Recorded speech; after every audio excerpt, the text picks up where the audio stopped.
Hi everyone, welcome to the channel, or welcome back to the channel of City Gal Country Roots, and today we're digging in on keeping really good records. So in my other video with the planning series, I talked a little bit about actually making your own garden plan, so go ahead and check that link out above if you're interested in how to kind of draw up your own plan and what to do with that, and going over all the different materials that I keep in my garden binder. So today we're actually going to talk about keeping notes in your handy dandy garden journal and why that's important. So let's go ahead and jump real quick to me adding in the notes for the last couple days, and then we'll jump into why that's important. Here we go. So here we go. This is my garden notebook, and I'm really excited to show it to you guys because I kind of keep notes throughout the growing season about what's going on, what I'm doing, and it's something that I'm trying to get even better at, because one thing I'm noticing is that it's really important to take super detailed notes. So, not just in the garden, but also now with my baby chicks, I'm going to be taking notes about them, their development, and everything like that. So let's go ahead and add in the notes from the last couple days.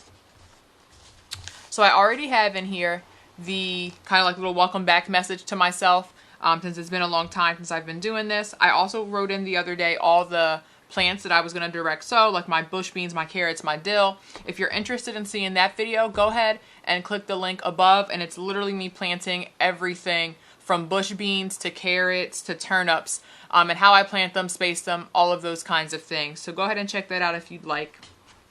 And then what I'm going to do is I'm basically just going to write like a list of notes to myself about kind of what I've done from the 26th to the 28th as far as the garden is concerned.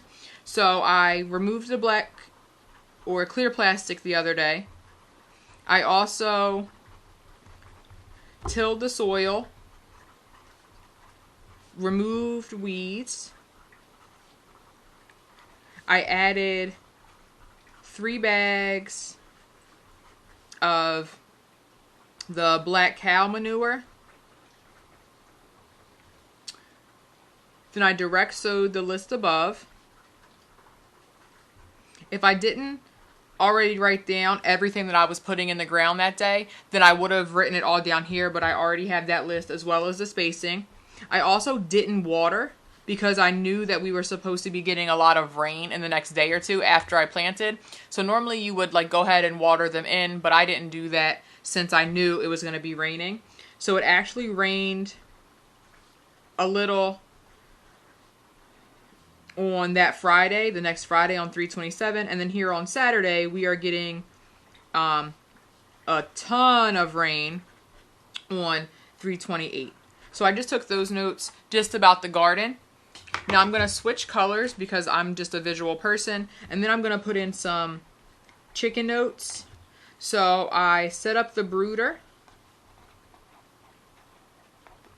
on the 25th. Okay, I got the chicks on 3/26, and I started training them with egg treats on 3/27. And then today on 3/28, I added their dust bath with our soil plus some diatomaceous food grade earth today.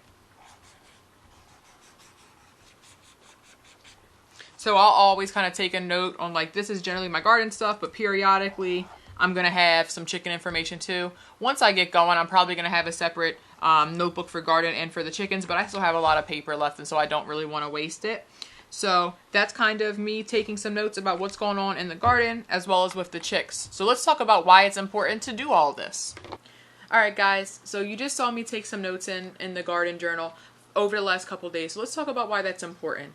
So for different things that are going on in the garden, like Mother Nature, you're not going to be able to control it. And so it's really important to kind of take notes of when we're getting rain, when you're putting things in the ground, when things like baby chicks are arriving, and what you're doing for them. It's important because then you can kind of look back and see if there were any issues. You know, maybe the chicks, God forbid, they get a little bit sick.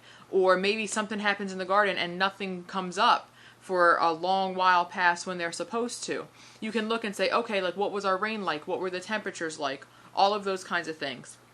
So I don't take really specific notes on the temperatures just yet, mainly because we live in a day and age where I can go back and look online to see what the different temperatures were. However, the more that I start to plant and the more that I start to do, I'm probably going to get that detailed as well with, you know, what were the temperatures that day outside. So again, it's really easy, you know, just grab a notebook from the dollar store, a binder you can probably get from the dollar store, or even just a folder, and some of the graph paper just to get you started on drawing your own plans and keeping some notes. You don't have to be too detailed, but it's just really important to kind of keep track of where you are and what you're doing. And then it's also a lot of fun to go back and see all of the notes that you had to take in the beginning, or all of the things that you were or weren't doing in the beginning as your knowledge develops. So I hope you guys enjoyed this video. If you like what you're seeing, please go ahead and hit that subscribe button, ring the notification bell. New videos are coming at you every Monday, Wednesday, and Friday, as well as some surprise and fun series on Sundays. Thanks, guys, and have a good day.